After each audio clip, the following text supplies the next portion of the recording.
सर्वमंगलमांगल्ये शिवे सर्वार्थसाधिके शरण्ये त्र्यंबके गौरी नारायणी नमोस्तुते।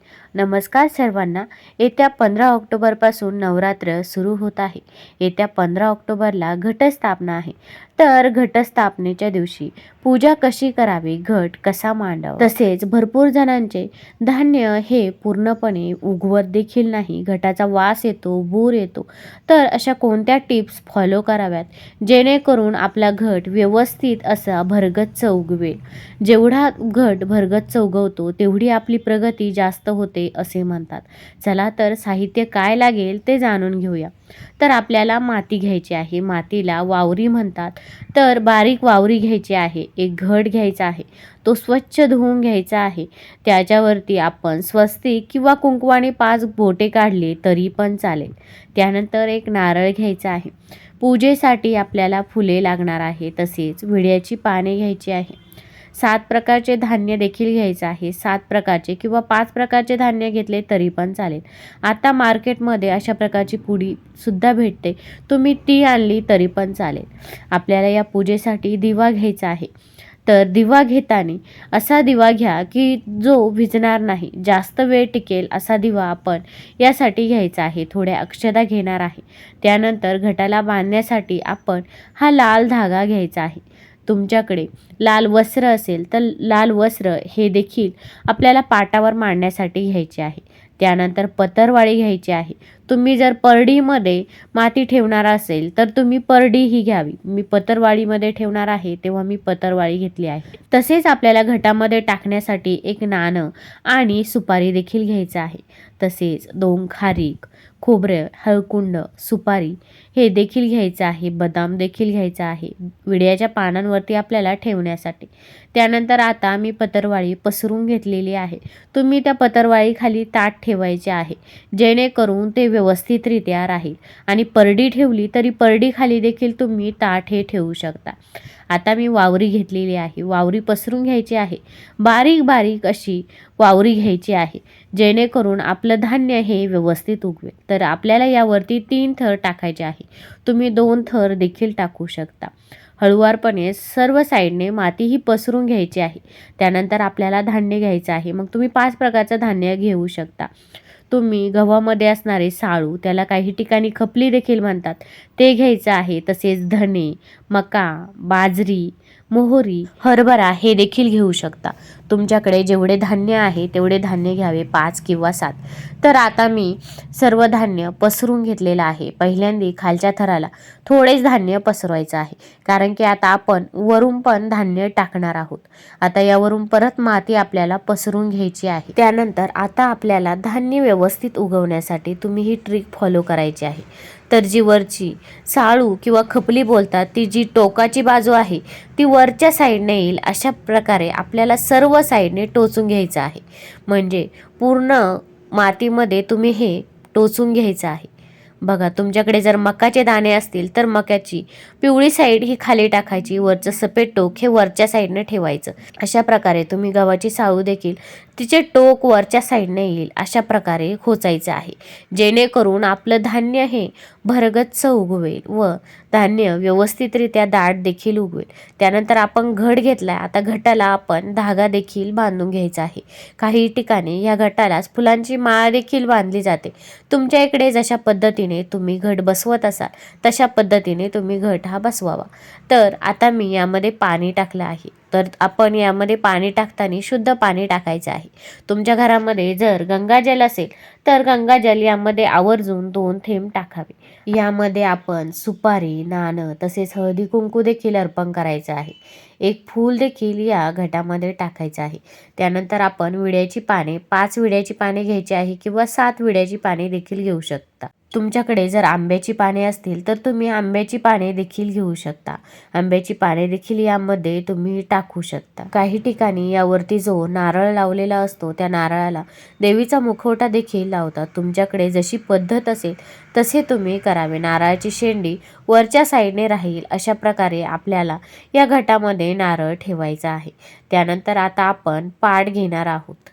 या घटाला आपल्याला जास्त पाणी देखील टाकायचं नाही. जास्त पाणी टाकले तर मग घटाचा वास येतो किंवा जास्त पाणी टाकल्यामुळे देखील धान्य व्यवस्थित उगवत नाही. तर आपल्याला थोडेसे पाणी हे कडेने स्प्रेड करायचे आहे. जास्त पण पाणी तुम्ही टाकू नका. तर आता मी पाट ठेवलेला आहे. तर पाटावरती तुम्ही कडेच्या साईडने तुम्ही रांगोळी देखील काढू शकता किंवा फुलांची आरास देखील काढू शकता. कारण की आपण एखादे शुभ कार्य असले की आपण रांगोळी किंवा फुलांची आरास देखील घालत असतो. तुम्ही अशा पद्धतीने पाट ठेवा की जेणेकरून वरती खिळा पण असेल. कारण की आपल्याला या दिवशी माळा पण घालायच्या असतात. पूर्ण 9 दिवस आपण माळा घालत असतो. माळा बांधायला जागा देखील पाहिजे. अशा पद्धतीने तुम्ही पाट ठेवावा. आणि तुमच्या देवाच्या पुढे जर जागा असेल व्यवस्थितरित्या तर तिथे देखील तुम्ही हा पाट मांडू शकता. तर मी दिव्याच्या खाली अष्टदल कमल काढून घेतलेला आहे. तुम्ही स्वस्तिक देखील काढू शकता. पण जर तुम्हाला अष्टदल कमल येत असेल तर तुम्ही आवर्जून अष्टदल कमल हे काढावे. त्यानंतर मी दिव्याला हळदी कुंकू अर्पण केलंय, फूल पण अर्पण केलंय. आता मी विड्याची पाने ठेवणार आहे. तर तुम्ही जेवढे पण देव ठेवणार आहे तेवढी विड्याची पाने ठेवावी. आपले जे टाकाचे देव असतात ते विड्याच्या पानांवरती ठेवले जातात. मग तुमच्याकडे जेवढे पण टाकाचे देव असतील तेवढे तुम्ही विड्याच्या पानांवरती ठेवू शकता. तर आता मी त्यावरती तांदूळ हे अर्पण करणार आहे. त्यानंतर आपण त्याला हळदी कुंकू देखील अर्पण करायचं आहे किंवा तुम्ही तांदळामध्येच हळदी कुंकू मिक्स करून घेतलं तरी पण चालेल. आपण कोणती पण पूजा असली की पहिल्यांदा गणपतीची प्राणप्रतिष्ठा करतो. तर आता मी गणपती बाप्पाची पूजा करणार आहे. तर गणपती बाप्पाला अगोदर आपण अभिषेक घालून घ्यायचा आहे. ओम गण गणपते नमः या मंत्राचा जप करायचा आहे. असा जप करताना अभिषेक घालायचा आहे. त्यानंतर गणपती बाप्पाची मूर्ती आपल्याला विड्याच्या पानांवरती ठेवायची आहे. हळदी कुंकू अर्पण करून घ्यायचं आहे. तुमच्याकडे दुर्वा असेल तर दुर्वा देखील गणपती बाप्पाला अर्पण करायचा आहे. आपण ही पूजा करताना मनोभावे पूजा करायची आहे. आता मी दिवा घेताना छोटा दिवा घेतलाय, पण आपण मोठा दिवा घ्यावा की जो दिवा अखंड राहील व जास्त काळ देखील टिकेल. आपण दिव्याची विशेष काळजी घ्यावी. दिवा विझणार नाही याबाबत आपण काळजी घ्यावी. आणि जर चुकून आपल्याकडून दिवा विझला तर क्षमा याचना मागावी आणि परत दिवा आपण पेटवावा. तसेच मी आता फूल अर्पण करून घेते. तसेच मी सुपारी, खारी, खोबरं, बदाम, हळकुंड हे विड्याच्या पानावरती ठेवते. इथे तुम्ही देव ठेवायचे आहे आणि ज्यांच्याकडे देव नाही त्यांनी असे ठेवले तरी पण चालेल. आपण ही घट मांडणी करताना पहिली माळ आहे ती विड्याच्या पानांची आपल्याला अर्पण करायची आहे. त्यानंतर आपण दुसऱ्या फुलांच्या माळा या अर्पण करू शकतो. विविध रंगाच्या तसेच विविध दिवशी विविध माळा या अर्पण केल्या जातात. तसेच फुलांच्या माळा नैवेद्य देखील विविध असतात. 9 दिवस 9 वेगवेगळे नैवेद्य आपल्याला देवाला अर्पण करायचे असतात. मग तुम्ही ती लिस्ट आहे ती पाहून कोणत्या दिवशी कोणता नैवेद्य अर्पण करायचा आहे ते बघून घ्यावे आणि त्या दिवशी तो नैवेद्य आपण देवीला अर्पण करायचा आहे. तसेच नवरात्रीच्या या 9 दिवसामध्ये ज्या दिवशी जो रंग आहे त्या दिवशी त्या रंगाचे वस्त्र देखील परिधान करतात. आता मी नारळाला हळदी कुंकू अर्पण करून घेतला आहे. त्यावरती भरपूर जण मुखवटा देखील लावतात. देवीचा मुखवटा तुमच्याकडे जर असेल तर तुम्ही देखील लावू शकता. तुमच्याकडे जशी पद्धत असेल तशा पद्धतीने तुम्ही ही पूजा करू शकता. फक्त मनोभावे ही पूजा करावी. तर मी आता नारळावरती वेणी पण ठेवलेली आहे. या नवरात्रीच्या दिवसांमध्ये काही नियमांचे पालन देखील केले पाहिजे. नवरात्रातील व्रताचरण कालावधीत नखे केस कापू नये असे म्हटले जाते.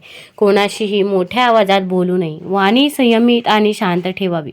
खोटे बोलू नये. कोणाचाही अनादर करू नये असे सांगितले जाते. आंघोळीच्या पाण्यात नीम गुलाबजल मिसळणे उपयुक्त मानले गेले आहे असे सांगितले जाते. सर्वात महत्त्वाचे म्हणजे नवरात्रातील व्रताचरण हे निर्मळ मनाने प्रामाणिकपणे आणि मनोभावे करावे. श्रद्धेने केलेले कोणतेही व्रत हे उत्तम मानले गेले आहे. देव हा भक्तीचा भुकेला असतो असे म्हटले जाते.